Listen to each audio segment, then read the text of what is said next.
ಎಲ್ಲರಿಗೂ ನಮಸ್ಕಾರ. ಈ ಒಂದು ಸಮಾಜದಲ್ಲಿ ಬದುಕ್ತಾ ಇರುವಂತಹ ಪ್ರತಿಯೊಬ್ಬ ಮನುಷ್ಯರು ಆದಂತಹ ನಾವು ನಮ್ಮ ಜೀವನದಲ್ಲಿ ನಮಗೆ ಗೊತ್ತಿಲ್ಲದೆ ಇರೋ ಹಾಗೆ ಒಂದು ಭಯದಲ್ಲಿ ಬದುಕ್ತಾ ಇದ್ದೀವಿ. ಆ ಭಯ ಏನು ಅಂದರೆ, ನಮಗೆ ಕೆಲವು ಕೆಲಸವನ್ನು ಮಾಡೋದಕ್ಕೆ ಇಷ್ಟ ಆಗ್ತಾ ಇದೆ, ನಮಗೆ ಕೆಲವು ಕೆಲಸಗಳನ್ನ ಮಾಡಬೇಕು, ಕೆಲವು ಆಪರ್ಚುನಿಟಿನ ನಾವು ಗ್ರ್ಯಾಬ್ ಮಾಡ್ಕೊಬೇಕು, ಕೆಲವು ವಿಷಯಗಳನ್ನ ನನಗೂ ಮಾಡೋಕ್ಕೆ ಬರುತ್ತೆ ಅಂತ ನೀವು ಜನರಿಗೆ ತೋರಿಸ್ಕೊಡ್ಬೇಕಾಗಿರೋವಂಥ ಕೆಲವು ಸನ್ನಿವೇಶಗಳಿದೆ. ಅಂಥ ಒಂದು ಸನ್ನಿವೇಶದಲ್ಲಿ, ಅಂಥ ಒಂದು ಸಂದರ್ಭದಲ್ಲಿ ನಾನು ಆ ಕೆಲಸವನ್ನು ಮಾಡೋಕ್ಕೆ ಹೋದರೆ, ಇನ್ ಕೇಸ್ ಆ ಕೆಲಸ ಸರಿಯಾಗಿ ಮಾಡೋಕ್ಕಾಗಿಲ್ಲ ಅನ್ನೋವಂಥ ಒಂದು ಸಂದರ್ಭ ಬಂದಾಗ ಜನ ನನ್ನನ್ನು ನೋಡಿ ಏನು ಅನ್ಕೊತಾರೆ, ಜನ ನನ್ನನ್ನು ಜಡ್ಜ್ ಮಾಡ್ತಾರೆ, ಅದರಿಂದ ನನಗೆ ಅವಮಾನ ಆಗುತ್ತೆ. ಈ ಥರ ಒಂದು ಭಯದಲ್ಲಿ ಬದುಕ್ತಾ ಇರೋವಂಥರ ಜನಗಳ ಸಂಖ್ಯೆ ತುಂಬ ಜಾಸ್ತಿ ಇದೆ. ಸೊ ಈ ಒಂದು ಭಯಕ್ಕೆ ಒಂದು ಹೆಸರಿದೆ ಸೈಕಾಲಜಿನಲ್ಲಿ. ಅದು ಏನಂದರೆ ದ ಫಿಯರ್ ಆಫ್ ಜಡ್ಜ್ಮೆಂಟ್ ಅಂದ್ಬಿಟ್ಟು. ಜನ ಬಂದು ನಮ್ಮನ್ನು ಜಡ್ಜ್ ಮಾಡಿಬಿಡ್ತಾರೆ ಅಂತ. ಅದಕ್ಕೆ ಇನ್ನೊಂದು ವರ್ಡು ಬರುತ್ತೆ, ದ ಸ್ಪಾಟ್ಲೈಟ್ ಎಫೆಕ್ಟ್ ಅಂದ್ಬಿಟ್ಟು. ಏನು ಅಂದರೆ, ಸ್ಪಾಟ್ಲೈಟ್ ಎಫೆಕ್ಟ್ ಅಂದರೆ, ಈ ಪ್ರಪಂಚದಲ್ಲಿ ನಾವು ಏನೇನು ಮಾಡ್ತಾ ಇದ್ದೀವಿ, ನಾವು ಏನು ಮಾಡೋಕ್ಕೆ ಹೊರಡ್ತಾ ಇದ್ದೀವಿ ಅನ್ನೋವಂಥ ವಿಚಾರಗಳನ್ನು ಜನರು ಎಲ್ಲರೂ ಗಮನಿಸ್ತಾ ಇರ್ತಾರೆ. ನೀವು ಎಲ್ಲಿ ಬೀಳ್ತೀರಾ, ಎಲ್ಲಿ ಹೇಳ್ತೀರಾ, ಎಲ್ಲಿ ಏನು ಮಾಡ್ತೀರಾ ಅಂತ ಎಲ್ಲ ಒಂದು ಸಂದರ್ಭದಲ್ಲೂ ಜನ ನಿಮ್ಮನ್ನು ಗಮನಿಸ್ತಾ ಇರ್ತಾರೆ. ಆದ್ದರಿಂದ ನಾನು ತುಂಬ ಮುನ್ನೆಚ್ಚರಿಕೆಯಿಂದ ತುಂಬ ನೋಡ್ಕೊಂಡು ಕೆಲಸ ಮಾಡಬೇಕು ಅನ್ನೋವಂಥ ಒಂದು ಭಯ ಕೆಲವ್ರಿಗಿರುತ್ತೆ. ಬಟ್ ಇನ್ಫ್ಯಾಕ್ಟ್ ಒಂದು ರಿಯಾಲಿಟಿ ಏನು ಅಂದರೆ, ಜನರಿಗೆ ಅವ್ರದ್ದೇ ಆದಂಥ ಲೈಫ್ ಇರುತ್ತೆ. ಫಾರ್ ಎಕ್ಸಾಂಪಲ್, ಒಬ್ಬ ಯೂಟ್ಯೂಬ್ ಓಪನ್ ಮಾಡಿ, ಒಂದು ಯೂಟ್ಯೂಬ್ ಚಾನೆಲ್ ಓಪನ್ ಮಾಡಿ, ಒಂದು ಯೂಟ್ಯೂಬ್ ಚಾನಲಲ್ಲಿ ಕೆಲವು ವಿಷಯಗಳನ್ನ ತಿಳಿಸೋವಂಥ ಒಂದು ಪ್ರಯತ್ನ ಪಡ್ತಾರೆ ಅಂತ ಇಟ್ಕೊಳ್ಳೋಣ, ಮಾಡಬೇಕು ಅಂತ ಅಂದ್ಕೊಂಡಿರ್ತಾರೆ ಅಂತ ಇಟ್ಕೊಳ್ಳೋಣ. ಆ ವ್ಯಕ್ತಿ ಅಂದ್ಕೊಂಡಿರ್ತಾನೆ, ಆ ಕೆಲಸವನ್ನು ಮಾಡಬೇಕು ಅಂತ ಅಂದ್ಕೊಂಡಿರ್ತಾನೆ. ಬಟ್ ಯಾರೋ ನಮ್ಮ ಫ್ಯಾಮಿಲಿ ರಿಲೇಟಿವ್ಸ್ ನೋಡಿದ್ರೆ ಏನು ಅಂದ್ಕೊಂಡ್ಬಿಡ್ತಾರೋ, ಅಥವಾ ನನ್ನ ಫ್ರೆಂಡ್ಸ್ ನೋಡಿದ್ರೆ ನನ್ನನ್ನು ಜಡ್ಜ್ ಮಾಡಿಬಿಡ್ತಾರೋ ಅಂತ ಭಯ, ಅಥವಾ ಅದು ಸರಿಯಾಗಿ ಏನೂ ಆಗಿಲ್ಲ ಅಂದರೆ ನನಗೆ ಜೋಕ್ ಮಾಡಿಬಿಡ್ತಾರೆ, ನನ್ನ ಇಟ್ಕೊಂಡು ಟೈಮ್ ಪಾಸ್ ಮಾಡಿಬಿಡ್ತಾರೆ ಅನ್ನುವಂಥ ಒಂದು ಭಯ. ಅಥವಾ ಅನೇಕ ಕೆಲವು ಭಯಗಳು, ಕೆಲವು ಮಿಸ್ಕನ್ಸೆಪ್ಷನ್ ಆಗಿ ಸ್ವಂತ ಜಡ್ಜ್ಮೆಂಟ್ ಮಾಡ್ಕೊಳ್ಳೋದ್ರ ಮೂಲಕ ಆ ಕೆಲಸವನ್ನು ಅವ್ನು ಮಾಡೋದಕ್ಕೆ ಹೋಗಲ್ಲ. ಯಾರು ಗೊತ್ತು, ಅವನು ಆ ಕೆಲಸವನ್ನು ಮಾಡ್ತಾ ಮಾಡ್ತಾ ಮಾಡ್ತಾ ಒಂದು ಗ್ರೇಟ್ ಯೂಟ್ಯೂಬರ್ ಆಗ್ಬೋದು. ಬಟ್ ಅವನು ಹಾಕ್ಕೊಂಡಿರೋವಂಥ ಸ್ವಯಂ ಒಂದು ಜಡ್ಜ್ಮೆಂಟಿಂದ ಅವನು ಆ ಕೆಲಸವನ್ನೇ ಮಾಡೋಕ್ಕೆ ಹೋಗಲ್ಲ. ಆದ್ದರಿಂದ ಅದು ಅವನಿಗೆ ಒಂದು ಲಾಸ್ ಅಷ್ಟೇ. ಅದೊಂದು ಆಪರ್ಚುನಿಟಿ ಇದೆ, ಬಟ್ ಅವನು ಹಾಕ್ಕೊಂಡಿರೋವಂಥ ಅವನು ನಂಬಿರುವಂಥ ಕೆಲವು ವಿಷಯಗಳು ಅವನು ಆ ಆಪರ್ಚುನಿಟಿನ ಯೂಸ್ ಮಾಡ್ಕೊಳ್ಳೋಕ್ಕೆ ಬಿಟ್ಟಿಲ್ಲ. ಆ ಥರ ಇಲ್ಲಿ ನಾವು ಒಂದು ವಿಷಯನ ಅರ್ಥ ಮಾಡ್ಕೊಳ್ಬೇಕು. ಏನು ಅಂದರೆ, ಪ್ರಪಂಚದಲ್ಲಿ ಯಾರೂ ಯಾರ ಬಗ್ಗೆನೂ ಅಷ್ಟು ಹೆಚ್ಚಾಗಿ ತಲೆ ಕೆಡಿಸ್ಕೊಳ್ಳೋದಕ್ಕೆ ಆಗೋದಿಲ್ಲ. ಯಾಕೆ ಅಂದರೆ, ಒಂದು ಟೆಂಪರರಿ ಮೂಮೆಂಟ್ವರೆಗೂ ಮಾತ್ರನೇ ನಾವು ಅವ್ರಿಗೆ ಕೇರ್ ಕೊಡ್ಬೋದು. ಅದಾದಮೇಲೆ ಅವ್ರಿಗೆ ಅವ್ರದ್ದೇ ಆದಂತಹ ಥಾಟ್ಸ್ ಇರುತ್ತೆ, ಅವ್ರಿಗೆ ಅವ್ರದ್ದೇ ಆದಂತಹ ಕೆಲವು ಚಿಂತೆಗಳಿರುತ್ತೆ, ಅವ್ರಿಗೆ ಅವ್ರದ್ದೇ ಆದಂಥ ಕೆಲವು ಪ್ರಿಯಾರಿಟೀಸ್ ಇರುತ್ತೆ. ಆದ್ದರಿಂದ ಆ ಪ್ರಿಯಾರಿಟೀಸ್ನಲ್ಲಿ ನಿಮ್ಮ ಒಂದು ಈ ಜಡ್ಜ್ ಮಾಡುವಂಥ ಒಂದು ಥಾಟು, ನೀವು ಹಾಗೆ ಮಾಡಿಬಿಟ್ರಿ ಹೀಗೆ ಮಾಡಿಬಿಟ್ರಿ ಅನ್ನೋ ಒಂದು ಥಾಟ್ನ ಅವರು ಕಾಂಪ್ರಮೈಸ್ ಮಾಡಿಕೊಂಡು ಅದರ ಮೇಲೆ ನಿಮ್ಮ ಬಗ್ಗೆ ಯೋಚನೆ ಮಾಡೋದಕ್ಕೆ ಯಾರು ಇಷ್ಟಪಡಲ್ಲ. ಆದ್ದರಿಂದ ನೀವು ನಿಮ್ಮ ಒಂದು ಜೀವನದಲ್ಲಿ, ನಾನು ತುಂಬ ಕೆಲವು ಆಪರ್ಚುನಿಟಿಗಳನ್ನೆಲ್ಲ ಮಿಸ್ ಮಾಡ್ಕೊಂಡಿದ್ದೀನಿ. ಬಟ್ ಆ ಟೈಮಲ್ಲಿ ನನಗೆ ಜನ ನನ್ನನ್ನು ತುಂಬ ನೋಡ್ತಾ ಇದ್ದಾರೆ, ಜನ ತುಂಬ ಜಡ್ಜ್ ಮಾಡ್ತಾ ಇದ್ದಾರೆ ಅಂತೆಲ್ಲ ಅನ್ಕೊತಾ ಇದ್ದೆ. ಇನ್ಫ್ಯಾಕ್ಟ್ ನಾನು ಸ್ವಿಗ್ಗಿ ಮಾಡೋಕ್ಕೆ ಹೋದಾಗೆಲ್ಲ ನನಗೊಂದು ಹೆಸಿಟೇಷನ್ ಇತ್ತು.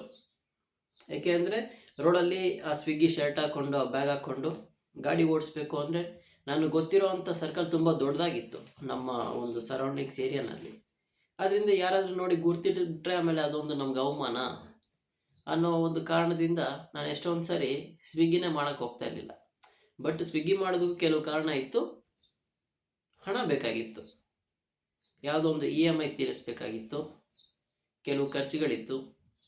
ಸೊ ಆ ಥರ ನಮ್ಮ ಒಂದು ಈ ಕೆಲವು ವಿಚಾರಗಳನ್ನ ನಾವು ಮಾಡೋದಕ್ಕೆ ಹೊರಟಾಗ ಹೊರಗಿನ ವ್ಯಕ್ತಿಗಳು ಏನು ಅನ್ಕೊತಾರೋ ಅನ್ನೋ ಒಂದು ಕಾರಣದಿಂದ ನಾವು ಕೆಲವು ವಿಷಯಗಳನ್ನ ಮಾಡೋದಕ್ಕೆ ಹೋಗಲ್ಲ. ಬಟ್ ಒಂದು ರಿಯಾಲಿಟಿ ಏನು ಅಂದರೆ, ಆ ಒಂದು ಜಡ್ಜ್ಮೆಂಟ್, ಆ ಒಂದು ಫಿಯರಿಂದ ನಮ್ಮ ಈಗಿರುವಂಥ ಒಂದು ಪ್ರಾಬ್ಲಮ್ ಸಾಲ್ವ್ ಆಗುತ್ತಾ ಅಂತ ಕೇಳಿದ್ರೆ ಅದಕ್ಕೆ ಉತ್ತರ ಬಂದು ಖಂಡಿತ ಇಲ್ಲ. ನೀವು ಮಾಡಿರುವಂಥ ಸಾಲ ಆಗಿರ್ಬೋದು, ನೀವು ತೊಗೊಂಡಿರುವಂಥ ಒಂದು ರೆಸ್ಪಾನ್ಸಿಬಿಲಿಟಿ ಆಗಿರ್ಬೋದು, ನೀವು ಮಾಡಬೇಕಾಗಿರುವಂಥ ಒಂದು ಅಡ್ವಾನ್ಸ್ಮೆಂಟ್ ಆಗಿರ್ಬೋದು, ಯಾವುದಕ್ಕೂ ಈ ಜಡ್ಜ್ಮೆಂಟ್ ಬಂದು ನಿಮ್ಗೆಲ್ಲೂ ಹೆಲ್ಪ್ ಮಾಡಲ್ಲ. ನೀವು ಆ ಕೆಲಸವನ್ನು ಮಾಡ್ತಾ ಇದ್ದೀರಾ ಅಷ್ಟೇ. ನೀವು ಯಾರೋ ಹೋಗಿ ಒಂದು ಕಳ್ತನನೋ ಒಂದು ಮೋಸನೋ ಏನು ಮಾಡ್ತಾ ಇಲ್ವೇ, ಓಕೆ, ಅದು ಪೀಪಲ್ ಒಂದು ಜಡ್ಜ್ಮೆಂಟ್ ಹೆಂಗಿದೆ ಅಂದರೆ, ಇಂಥ ಕೆಲಸ ಮಾಡೋವನ್ನ ಲೋ ಲೆವೆಲ್ಲು, ಇಂಥ ಕೆಲಸ ಮಾಡೋವನ್ನ ಹೈ ಲೆವೆಲ್ಲು ಅಂತ ಒಂದು ಸೊಸೈಟಿನಲ್ಲಿ ಜಡ್ಜ್ ಮಾಡುವಂಥ ವ್ಯಕ್ತಿಗಳಿದ್ದಾರೆ, ಖಂಡಿತ ಇದ್ದಾರೆ. ಬಟ್ ಎಲ್ಲರೂ ಆ ಥರ ಇಲ್ಲ. ಆ ಥರ ಜಡ್ಜ್ ಮಾಡಿದ್ರೂ ನೀವು ಅದಕ್ಕೆ ಇಂಪಾರ್ಟೆನ್ಸ್ ಕೊಡುವಂಥ ಅವಶ್ಯಕತೆ ಇಲ್ಲ. ಯಾಕೆಂದರೆ ನೀನೊಬ್ಬ ಕಳ್ಳ, ನೀನೊಬ್ಬ ಹೇಳಿ, ನೀನೊಬ್ಬ ಇನ್ನೊಬ್ಬ ಅಂತೇನೇನೋ ಬೈತಾ ಇದ್ರು ಅಂತ ಇಟ್ಕೊಳ್ಳೋಣ. ಅಂಥ ಟೈಮಲ್ಲಿ ನೀವು ಅದನ್ನು ಅಕ್ಸೆಪ್ಟ್ ಮಾಡ್ಕೊಂಬಿಟ್ರಿ ಅಂದರೆ ನೀವು ಅದಕ್ಕೆ ರಿಯಾಕ್ಟ್ ಮಾಡ್ತಾ ಇದ್ದೀರಾ ಅಂತ ಅರ್ಥ. ನೀವು ರಿಯಾಕ್ಟ್ ಮಾಡ್ತಾ ಇದ್ದೀರಾ ಅಂದರೆ ನೀವು ಅಕ್ಸೆಪ್ಟ್ ಮಾಡ್ಕೊಂಬಿಟ್ರಿ ಅಂತ ಅರ್ಥ. ಬಟ್ ನೀವು ರಿಯಾಕ್ಟ್ ಮಾಡಿಲ್ಲ ಅಂದರೆ ಅದು ಅಕ್ಸೆಪ್ಟ್ ಮಾಡ್ಕೊಳ್ದೇ ಇರೋ ತಾನೆ. ಅದೇ ಥರ ಕೆಲವು ವ್ಯಕ್ತಿಗಳು ನಮ್ಮನ್ನ ಏನೇನು ಅನ್ಕೊತಾರೋ ಅದನ್ನು ನೀವು ರಿಯಾಕ್ಟ್ ಮಾಡುವಂಥ ಅವಶ್ಯಕತೆ ಇಲ್ಲ. ಓಕೆ ಒಂದು ಸೈಕಾಲಜಿಕಲ್ ಆಸ್ಪೆಕ್ಟಿಂದ ಇನ್ನೊಂದು ಟರ್ಮ್ ವರ್ಡ್ ಹೇಳೋದಕ್ಕೆ ಇಷ್ಟಪಡ್ತೀನಿ. ಓಕೆ, ಲೆಟ್ ಅಸ್ಯೂಮ್ ಮಾಡೋಣ, ಒಬ್ಬ ವ್ಯಕ್ತಿ ಇರ್ತಾನೆ, ಒಂದು ಡಾರ್ಕ್ ರೂಮು, ಒಂದು ದೊಡ್ಡ ಡಾರ್ಕ್ ರೂಮು, ಅಲ್ಲಿ ಆ ವ್ಯಕ್ತಿ ನಿಂತಿದ್ದಾನೆ. ಆ ವ್ಯಕ್ತಿ ನಿಂತಿದ್ರೆ ಒಂದು ಸ್ಪಾಟ್ ಲೈಟು, ಒಂದು ಲೈಟು ಅವನನ್ನು ಮಾತ್ರನೇ ಸ್ಪಾಟ್ ಮಾಡ್ತಾ ಇದೆ. ಅವನೇನೇನು ಮಾಡ್ತಾನೆ, ಏನೇನು ಆ್ಯಕ್ಷನ್ ಮಾಡ್ತಾನೆ ಅದನ್ನೆಲ್ಲ ಅಲ್ಲಿರೋವಂಥ ಎಷ್ಟೊಂದು ಜನ ನೋಡ್ತಾ ಇದ್ದಾರೆ. ಬಟ್ ಆ ವ್ಯಕ್ತಿ ಆ ಕೆಲಸವನ್ನು ಮಾಡ್ತಾ ಅವನಿಗೆ ಭಯ ಆಗೋಗುತ್ತೆ. ಹತ್ರ ಹೋಗಿ ನೋಡ್ತಾನೆ. ಹತ್ರ ಹೋಗಿ ನೋಡಿದ್ರೆ ಅಲ್ಲಿರುವಂಥ ವ್ಯಕ್ತಿಗಳು ಯಾರೂ ಇಲ್ಲ, ಅದು ಅವನ ಒಂದು ಪ್ರತಿಬಿಂಬ. ಅಲ್ಲೆಲ್ಲ ಒಂದು ಮಿರರ್ಸನ್ನು ನಿಲ್ಲಿಸಿರ್ತಾರೆ, ದ ಗ್ಯಾಲಕ್ಸಿ ಆಫ್ ಮಿರರ್ಸ್ ಅಂದ್ಬಿಟ್ಟು. ಅವನು ಎಲ್ಲೆಲ್ಲಿ ಹೋದ್ರೂ ಅಲ್ಲೆಲ್ಲ ಮಿರರ್ ಇರುತ್ತೆ, ಬಟ್ ಅದು ಅವನೇ ಆಗಿರ್ತಾನೆ. ಸೊ ಇಲ್ಲಿ ಏನು ಇದರ ಒಂದು ಕನೆಕ್ಟಿವಿಟಿ ಅಂತ ಹೇಳೋದಾದರೆ, ಅವನು ಏನು ಮಾಡ್ತಾನೆ, ಎಲ್ಲಿ ಹೋಗ್ತಾನೆ, ಏನು ಮಾಡ್ತಾನೆ ಅಂತ ಅವನ ತಲೆಯಲ್ಲಿ ಅವನೇ ಜಡ್ಜ್ ಮಾಡ್ತಾ ಇರ್ತಾನೆ. ಅದರಿಂದ ಅವನ ಒಂದು ಜಡ್ಜ್ಮೆಂಟ್ ಅವನನ್ನು ಒಂದು ಪ್ರೋಗ್ರೆಸ್ ಮಾಡೋದಕ್ಕೋ, ಒಂದು ಕೆಲಸವನ್ನು ಮಾಡೋದಕ್ಕೋ ಅವನನ್ನು ತಡಿತಾ ಇರುತ್ತೆ. ನೀವು ಆ ಒಂದು ಪ್ರಾಬ್ಲಮಲ್ಲಿ ಇದ್ರಿ ಅಂದರೆ ನೀವು ಅನೇಕ ಒಂದು ಆಪರ್ಚುನಿಟಿನ ನೀವು ಮಿಸ್ ಮಾಡ್ಕೊಳ್ಳೋವಂಥ ಚಾನ್ಸಸ್ ತುಂಬ ಇದೆ. ಆದ್ದರಿಂದ ನೀವು ನಿಮ್ಮ ಲೈಫಲ್ಲಿ ಅನೇಕ ವಿಚಾರಗಳಿದೆ. ಫಾರ್ ಎಕ್ಸಾಂಪಲ್, ಒಂದು ಕಲ್ಚರಲ್ ಆ್ಯಕ್ಟಿವಿಟೀಸ್ ಆಗಿರ್ಬೋದು, ನೀವು ಒಂದು ಡ್ಯಾನ್ಸೋ, ಒಂದು ಸ್ಕಿಲ್ಲೋ, ಅಥವಾ ಒಂದು ಆರ್ಟೋ, ಏನೋ ಒಂದು ಪಬ್ಲಿಕ್ ಮೂಲಕ, ಒಂದು ಪಬ್ಲಿಕಲ್ಲಿ ನೀವು ಅದನ್ನು ರೆಪ್ರೆಸೆಂಟ್ ಮಾಡೋಕ್ಕೆ ಹೋಗ್ತಾ ಇದ್ದೀರಾ ಅಂದಾಗ ನೀವು ಹಿಂಜರಿಯೋದಕ್ಕೆ ಯಾವುದೇ ರೀತಿಯಾದಂತಹ ಮೀನಿಂಗ್ ಇಲ್ಲ ಅಂತ ನಾನು ಹೇಳ್ತೀನಿ. ಯಾಕೆಂದರೆ ನೀವು ಕೆಲವು ವಿಷಯಗಳನ್ನ ಮಾಡಿದಾಗ್ಲೇ ಜನರಿಗೆ ಗೊತ್ತಾಗುತ್ತೆ. ನೀವು ಕೆಲವು ವಿಷಯಗಳನ್ನ ಮಾಡೋದಕ್ಕಿಂತ ಮುಂಚೆನೇ ಈ ಥರ ಆಗುತ್ತೆ, ಆ ಥರ ಆಗುತ್ತೆ, ಹೀಗಿರುತ್ತೆ ಅಂತ ನೀವು ನಿಮ್ಮ ಒಂದು ಇಂಡಿವಿಜುವಲ್ ಐಡೆಂಟಿಟಿ ಮಾತ್ರನೇ ನೀವು ಅದಕ್ಕೆ ಒಂದು ಇಂಪಾರ್ಟೆನ್ಸ್ ಕೊಟ್ಟರೆ ಅಂದರೆ, ನಿಮ್ಮ ಥರ ಸಾವಿರಾರು ಲಕ್ಷಾಂತರ ಜನ ಬಂದು ಒಂದೇ ರೀತಿಯಾಗಿ ಯೋಚನೆ ಮಾಡಲ್ಲ. ಅವರ ಒಂದು ಥಿಂಕಿಂಗು ಡಿಫ್ರೆಂಟ್ ಆಗಿರುತ್ತೆ, ಅವರ ಒಂದು ಲೈಫ್ ಎಕ್ಸ್ಪೀರಿಯನ್ಸು ಡಿಫ್ರೆಂಟ್ ಆಗಿರುತ್ತೆ. ಆದ್ದರಿಂದ ನೀವು ಕೊಡುವಂಥ ಒಂದು ರೆಪ್ರೆಸೆಂಟೇಷನ್ನ ವೆಲ್ಕಮ್ ಮಾಡುವಂಥ ಕ್ಯಾಟಗರಿನಲ್ಲಿರುವಂಥವ್ರು ತುಂಬ ಜನ ಇದ್ದಾರೆ. ನೀವು ಒಂದು ಏಜಲ್ಲಿರ್ಬೋದು, ಒಂದು ಜೆಂಡರಲ್ಲಿರ್ಬೋದು, ಅದಕ್ಕೆ ತಕ್ಕಂಗೆ ನಿಮ್ಮ ಸೈಕಾಲಜಿಕಲ್ ಆಸ್ಪೆಕ್ಟು, ನಿಮ್ಮ ಒಂದು ಬಿಲೀಫು, ನಿಮ್ಮ ಒಂದು ಎಕ್ಸ್ಪೀರಿಯನ್ಸು, ಇದನ್ನೆಲ್ಲ ಒಂದು ರೋ ಆಗಿ ಎಳೆದು ನೋಡಿದಾಗ ಅದು ನಿಮ್ಮ ಒಂದು ಐಡೆಂಟಿಟಿ. ಅದೇ ರೀತಿ ಕೆಲವು ಐಡೆಂಟಿಟಿ ಬಂದು ಡಿಫ್ರೆಂಟ್ ಆಗಿರುವಂಥ ವ್ಯಕ್ತಿಗಳು ತುಂಬ ಜನ ಇದ್ದಾರೆ. ಆದ್ದರಿಂದ ನೀವು ಭಯ ಪಡುವಂಥ ಅವಶ್ಯಕತೆ ಇಲ್ಲ. ನೀವು ಥಿಂಕ್ ಮಾಡೋವಂಥ ಶೈಲಿನಲ್ಲೇ ಥಿಂಕ್ ಮಾಡೋವಂಥ ವ್ಯಕ್ತಿಗಳು ತುಂಬ ಕಡಿಮೆ. ನೀವು ಥಿಂಕ್ ಮಾಡೋದಕ್ಕಿಂತ ಔಟ್ ಆಫ್ ದಿ ಬಾಕ್ಸಲ್ಲಿ ಥಿಂಕ್ ಮಾಡೋವಂಥ ವ್ಯಕ್ತಿಗಳು ತುಂಬ ಜಾಸ್ತಿ. ಕೆಲವರು ಲೋ ಆಗಿ ಥಿಂಕ್ ಮಾಡೋರು ಇದ್ದಾರೆ, ಕೆಲವರು ತುಂಬ ಚೆನ್ನಾಗಿ ಥಿಂಕ್ ಮಾಡೋರು ಇದ್ದಾರೆ. ಕೆಲವರು ತುಂಬ ಚೆನ್ನಾಗಿ ಅಡ್ವೈಸ್ ಮಾಡೋದಕ್ಕೆ, ಕೆಲವರು ಪುಷ್ ಮಾಡುವಂಥ ಜನರು ಇದ್ದಾರೆ. ಆದ್ದರಿಂದ ನೀವು ನಿಮಗೆ ಇಷ್ಟ ಆಗಿರುವಂಥ ಕೆಲಸವನ್ನು ಮಾಡೋದಕ್ಕೆ ಮುಂದಾಗಿ.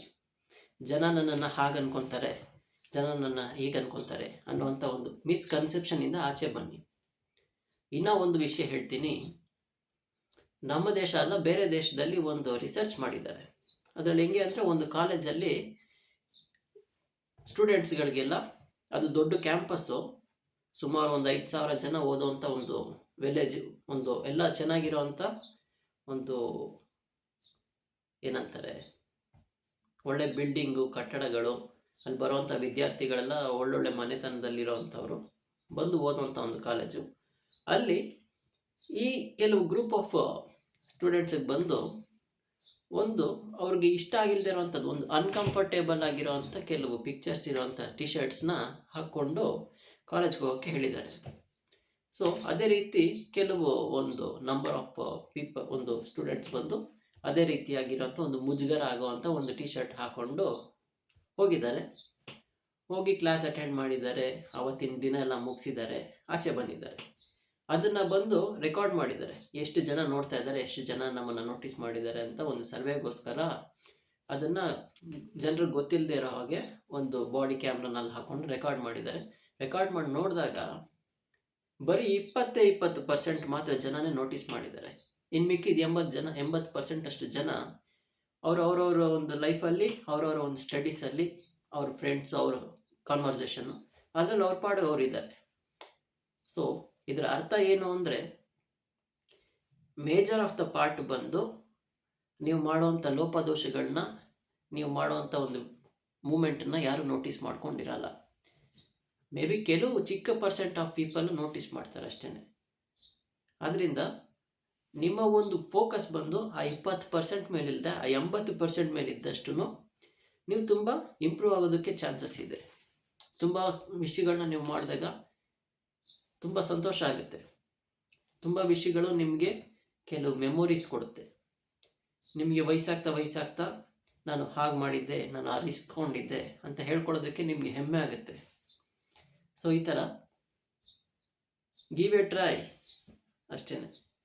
ಎಲ್ಲರಿಗೂ ಒಳ್ಳೆಯದಾಗಲಿ. ಈ ವಿಷಯ ಅರ್ಥ ಆಗಿದೆ ಅಂತ ಅಂದ್ಕೊತೀನಿ. Be fearless. Thank you. ನಮಸ್ಕಾರ.